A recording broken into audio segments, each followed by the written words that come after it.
એક વિશાળ હજારો કિલો વજન ધરાવતી જળહળતી ધાતુની મૂર્તિ વિશે જરા વિચારો.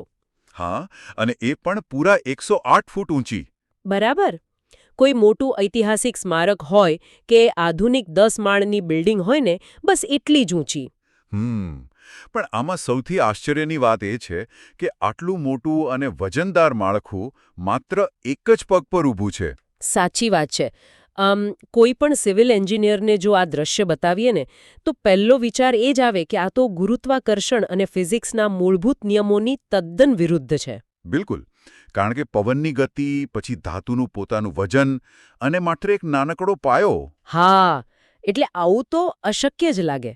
છતાં નવી દિલ્હીના અક્ષરધામ સંકુરમાં આ એકદમ વાસ્તવિક ઘટના બની છે. તો આજના આપણા આ ગહન વિશ્લેષણમાં આ જ અદ્ભુત ઘટનાને આપણે ડીકોડ કરવાની છે. આ કોઈ સામાન્ય શિલ્પકલા કે માત્ર આર્કિટેક્ચરની કમાલ નથી. આજના આ ઊંડાણપૂર્વકની ચર્ચામાં સ્વાગત છે. અને આજના આ વિશ્લેષણ માટે આપણે BAPS સંસ્થાના ઐતિહાસિક દસ્તાવેજો, દિલ્હી અક્ષરધામ વિશેની વિકિપીડિયાની માહિતી અને ખાસ તો તાજેતરમાં 26 માર્ચ 2026ના રોજ થયેલી આ 108 ફૂટ ઊંચી નીલકંઠ વર્ણી મહારાજની મૂર્તિની પ્રતિષ્ઠાના અહેવાલોનો ઉપયોગ કર્યો છે. હા, અને જુઓ, આજના આપણા આ વિશ્લેષણનો મુખ્ય હેતુ છે ને, એ માત્ર આ ભવ્ય મૂર્તિના નિર્માણને સમજવાનો નથી. તો બીજું શું છે? એ મૂર્તિ પાછળ છુપાયેલા અકલ્પનીય તપ અને સહનશીલતાના ઇતિહાસને પણ આપણે જાણવાનો છે.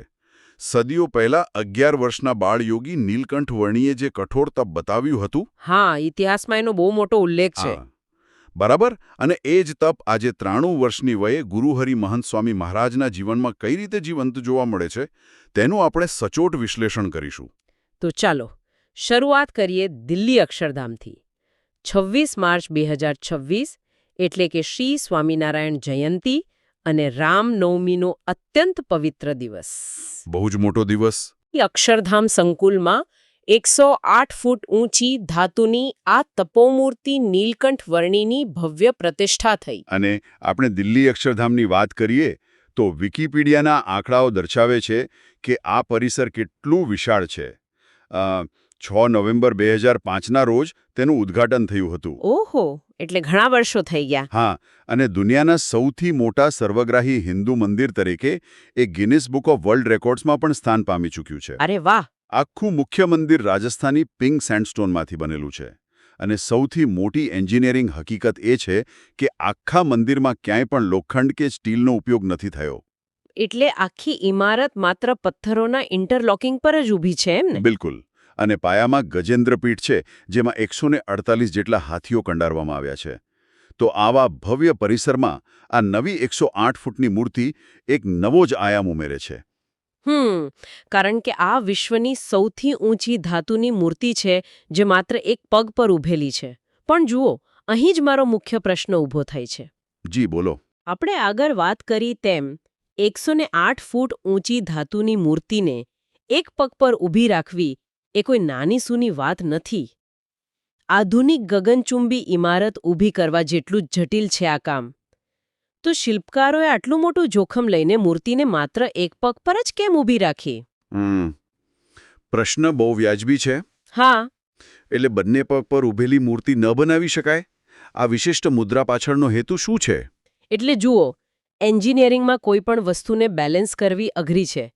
પણ આ મુદ્રાનો જવાબ કોઈ એન્જિનિયરિંગની ચોપડીમાં નથી, પણ ઇતિહાસમાં છે. અચ્છા. એટલે આ કોઈ ઐતિહાસિક ઘટનાનું પ્રતીક છે? એકદમ સાચી વાત. નીલકંઠ વર્ણીએ નેપાળના મુક્તિનાથમાં અત્યંત કઠોર તપ કર્યું હતું. મુક્તિનાથ એટલે હિમાલયમાં? હા, સમુદ્ર સપાટીથી 12,500 ફૂટની ઊંચાઈ પર. ત્યાં તેમણે સળંગ 2 મહિના અને 20 દિવસ સુધી માત્ર એક પગ પર ઊભા રહીને તપ કર્યું હતું. અરે બાપરે! 2 મહિના અને 20 દિવસ? બિલકુલ. અને એ પણ બંને હાથ આકાશ તરફ રાખીને ગાઢ ધ્યાનમાં.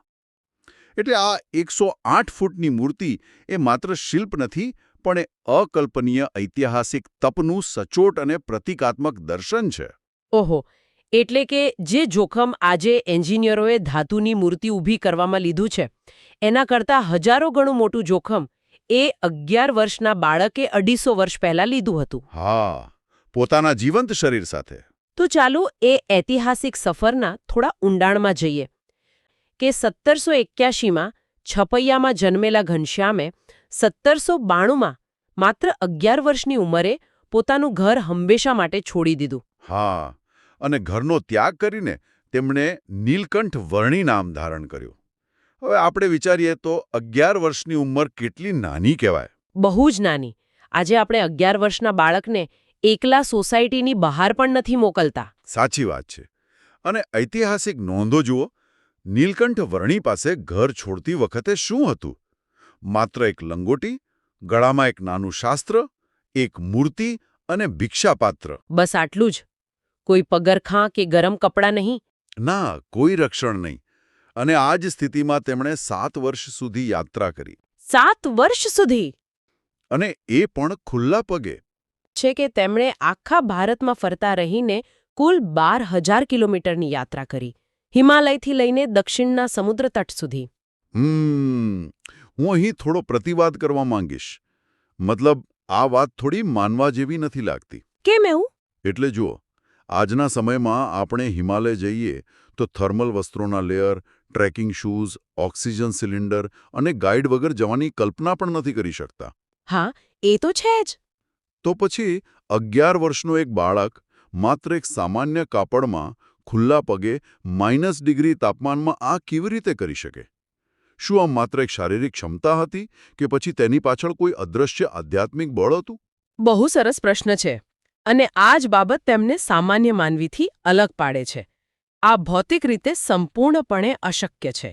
હા, એટલે જ મને આશ્ચર્ય થાય છે. માં મુક્તિનાથના તપ વિશે ઉલ્લેખ છે કે જ્યારે તેઓ ત્યાં ધ્યાનમાં ઊભા હતા ત્યારે થીજવી દેતી ઠંડી અને બરફ વર્ષાથી બચવા સ્થાનિક લોકો ગામ છોડીને નીચે જતા રહેતા.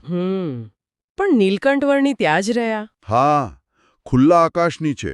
આ દર્શાવે છે કે આ માત્ર શારીરિક બળ નહોતું. તેમની આધ્યાત્મિક ચેતના એટલા ઉચ્ચ સ્તરે હતી કે શારીરિક મર્યાદાઓ તેમના પર અસર નહોતી કરતી. ઓહો. આ શારીરિક અને માનસિક સ્થિરતાની વાત પરથી દસ્તાવેજોમાં નોંધાયેલો પેલો શ્રીપુર ગામનો પ્રસંગ યાદ આવે છે. હા, સિંહવાળો પ્રસંગ. બિલકુલ. ગામમાં એક ખૂંખાર જંગલી સિંહ રાત્રે આવીને લોકોને ડરાવતો હતો. જ્યારે નીલકંઠવર્ણી ત્યાં પહોંચ્યા ત્યારે મહંતે ચેતવણી આપી કે અંદર આવી જાઓ. પણ તેઓ ના માન્યા. હા, તેઓ જરાય ડર્યા વિના ગામની બહાર ઝાડ નીચે જ રોકાયા. અને રાત્રે દૃશ્ય અકલ્પનીય હતું. પેલો ખૂંખાર સિંહ નીલકંઠવર્ણીના ચરણોમાં એકદમ શાંત થઈને બેઠો હતો. બરાબર.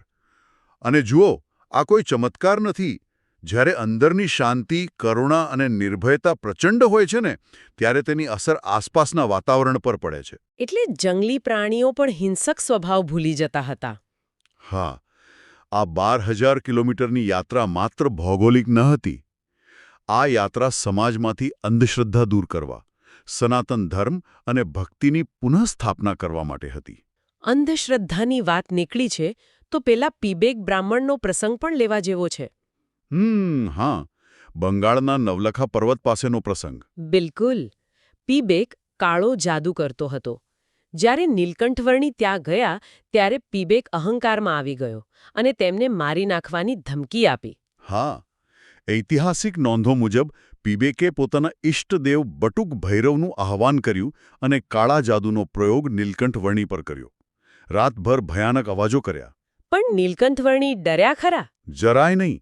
તેઓ પોતાની જગ્યા પરથી હલ્યા પણ નહીં. તેમના ચહેરા પર માત્ર એક અત્યંત શાંત સ્મિત હતું. અરે વાહ! અને તેમના એ એક સ્મિત સામે પીબેકના તમામ તર્ક અને જાદુ નિષ્ફળ ગયા. અંતે પીબેકનો અહંકાર ઓગળી ગયો અને તેણે માફી માંગી લીધી. આ બધું સાંભળીને રૂવાડા ઊભા થઈ જાય છે. 11 વર્ષના બાળકમાં આટલી નિર્ભયતા. પણ હવે આ ચર્ચામાં આપણે ઇતિહાસમાંથી થોડા વર્તમાન સમય તરફ આવીએ. જી, ચોક્કસ.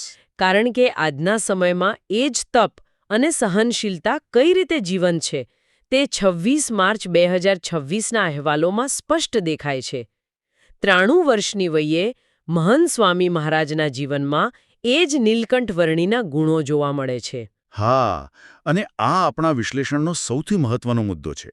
જે ઐતિહાસિક તપની આપણે ચર્ચા કરી તે આજે મહંત સ્વામી મહારાજના સ્વરૂપે સાક્ષાત જોવા મળે છે. આ પ્રાણ પ્રતિષ્ઠા કોઈ જમીન પર બેસીને નથી થઈ. અરે આ ઘટનાનું વર્ણન ખરેખર અદ્ભુત છે. 93 વર્ષની વય. સામાન્ય રીતે આ ઉંમરે વૃદ્ધોને લાકડીનો કે કોઈ વ્યક્તિનો ટેકો લેવો પડે છે. બેલેન્સ રાખવું અઘરું હોય છે. સાચી વાત છે. પણ એ શારીરિક પરિસ્થિતિમાં મહંત સ્વામી મહારાજ 110 ફૂટ ઊંચી ક્રેન પર બિરાજ્યા. કલ્પના પણ અશક્ય લાગે. 110 ફૂટ એટલે 10 માળની ઊંચાઈ. અને તેઓ ક્રેન પર પૂરા 45 થી 50 મિનિટ સુધી સળંગ ઊભા રહ્યા. બાપરે, 50 મિનિટ? હા, અને ક્રેન હવામાં હોય ત્યારે તે ક્યારેય સ્થિર નથી હોતી. પવન ફૂંકાતો હોય, ક્રેન ઝોલા ખાતી હોય, આકરો તાપ હોય, આ બધા વચ્ચે તેમણે લાકડીના ટેકા વિના એકદમ સ્થિરતાથી પૂજાવિધિ કરી. આ સહન શક્તિને સમજવા માટે આપણે રોજિંદા જીવનનું એક દૃષ્ટાંત લઈએ. હા, કોઈ ઉદાહરણ આપો તો વધુ ખ્યાલ આવે. આપણે જ્યારે કોઈ સામાન્ય મહાપૂજામાં બેઠા હોઈએ અને જળની ચમચી હાથમાં પકડી રાખવાની હોય તો 2 જ મિનિટમાં આપણો હાથ ધ્રુજવા માંડે છે. બિલકુલ, અને તરત બીજા હાથનો ટેકો લેવો પડે છે. તો પછી વિચારો, 93 વર્ષની ઉંમરે 110 ફૂટની ઊંચાઈએ હવામાં ઝૂલતી ક્રેન પર 45 મિનિટ સુધી એકદમ સ્થિર ઊભા રહીને પૂજા કરવી. અકલ્પનીય. આ તો માનવ બુદ્ધિની બહારની વાત છે. આના પરથી સમજાય છે કે ભક્તોને રાજી કરવા તેઓ પોતાના શરીરને કેટલું કષ્ટ આપે છે. કે મહંત સ્વામી મહારાજમાં નીલકંઠ વર્ણીના તપ અને સહનશક્તિના સાક્ષાત દર્શન થાય છે. અને સૌથી મોટી વાત તો એ છે કે 50 મિનિટ પછી જ્યારે તેઓ નીચે આવ્યા ત્યારે તેમના ચહેરા પર જરાય થાક ન હતો. અરે વાહ! ઉલટું એક અદ્ભુત દિવ્ય કેફ હતો. અને નીચે ઉતર્યા પછી પણ તેમને સતત 2 કલાક સુધી ભક્તોને દર્શન આપ્યા. આ તેમની અસીમ કરુણા અને ભક્તિનું પરિણામ છે. એટલે આ 108 ફૂટની મૂર્તિ માત્ર એક દર્શનીય સ્થળ નથી પણ એક પ્રેરણા સ્ત્રોત છે. પણ અહેવાલો દર્શાવે છે કે આ નિર્માણ માત્ર દિલ્હી પૂરતું સીમિત નથી. જી, આ એક વૈશ્વિક નિર્માણ છે. BAPS સંસ્થા દ્વારા અમેરિકાના ન્યૂ જર્સી સ્થિત રોબિન્સવિલ અક્ષરધામમાં 49 ફૂટની તપોમૂર્તિ સ્થપાઈ ચૂકી છે. ગાંધીનગરમાં નવેમ્બર 2024માં 49 ફૂટની મૂર્તિની સ્થાપના થઈ. અને આંતરરાષ્ટ્રીય સ્તરે જોઈએ તો માર્ચ 2025માં સિડની મંદિરમાં પણ 49 ફૂટની મૂર્તિનું લોકાર્પણ થયું. આફ્રિકાના જોહાનેસબર્ગમાં 42 ફૂટની મૂર્તિ સ્થાપિત કરવામાં આવી. હા, અને ભવિષ્યમાં એપ્રિલ 2026માં સુરત ખાતે અને ત્યારબાદ લંડન મંદિરમાં પણ આ જ પ્રકારની મૂર્તિઓ બિરાજમાન થવાની છે. આટલા મોટા પાયે આયોજન કરવા પાછળનો હેતુ શું છે? મહંત સ્વામી મહારાજે પોતાના આશીર્વચનમાં બહુ સુંદર વાત કહી હતી. તેમણે કહ્યું, નીલકંઠ ચરિત્ર અમને ખૂબ ગમે છે કારણ કે તેઓ ભગવાન હોવા છતાં જીવોના કલ્યાણ માટે આખું ભારત ફર્યા. બહુ જ ગહન વાત છે. હા, અહીં દર્શન કરનારને અને પ્રદક્ષિણા કરનાર દરેકને તપ અને આત્મશિસ્તની પ્રેરણા મળશે. જુઓ, આ આત્મશિસ્તની વાત આજના જીવન સાથે બહુ જોડાયેલી છે. આજે આપણે ઇન્સ્ટન્ટ ગ્રેટિફિકેશન એટલે કે તાત્કાલિક સંતોષના યુગમાં જીવીએ છીએ. એટલે કે બધું જ તરત જોઈએ એમ ને? હા, 2 મિનિટમાં મેગી જોઈએ છે, 1 ક્લિકમાં બધું જ જોઈતું હોય છે. કોઈ મેસેજનો રિપ્લાય મોડો આવે તો પણ આપણે અકળાઈ જઈએ છીએ. બિલકુલ સાચી વાત છે. આપણી ધીરજ બહુ ઘટી ગઈ છે. બરાબર. એ જ સમયે આ ઐતિહાસિક અને વર્તમાન ઘટનાઓ આપણને શીખવે છે. બરફ વચ્ચે મહિનાઓ સુધી એક પગ પર ઊભા રહેવું કે 93 વર્ષની ઉંમરે ક્રેન પર 50 મિનિટ ઊભા રહેવું, આ બધું આપણને સ્પષ્ટપણે સમજાવે છે કે કોઈ પણ મોટી સિદ્ધિ કે આંતરિક શાંતિ શોર્ટકટથી નથી મળતી. તેના માટે ધીરજ અને સમર્પણ જરૂરી છે. જો આપણે આજના આ સંપૂર્ણ વિશ્લેષણનો સારાંશ કાઢીએ તો સ્પષ્ટ થાય છે કે આ 108 ફૂટની મૂર્તિ માત્ર એક ધાતુનું માળખું નથી. તે 11 વર્ષના નીલકંઠ વર્ણીના ઐતિહાસિક તપ અને આજના 93 વર્ષના મહંત સ્વામી મહારાજના અકલ્પનીય સમર્પણ વચ્ચેનો એક જીવંત સેતુ છે. હા, અને આ ચર્ચાના અંતે એક વિચાર કરવા જેવી બાબત પણ મને દેખાય છે કે નીલકંઠ વર્ણી પાસે કોઈ શસ્ત્ર નહોતું, કોઈ રક્ષણ નહોતું. છતાં ખૂંખાર સિંહો પણ તેમના ચરણે નમ્યા અને દુશ્મનો પણ મિત્ર બની ગયા. કદાચ આ 108 ફૂટની વિશાળ મૂર્તિ આપણને એ જ યાદ અપાવે છે કે દુનિયાની સાચી તાકાત કોઈ બાહ્ય કવચ, સંપત્તિ કે હથિયારમાં નથી. તો શેમાં છે? આપણે આંતરિક નિર્ભયતા અને દ્રઢ સંકલ્પમાં છે.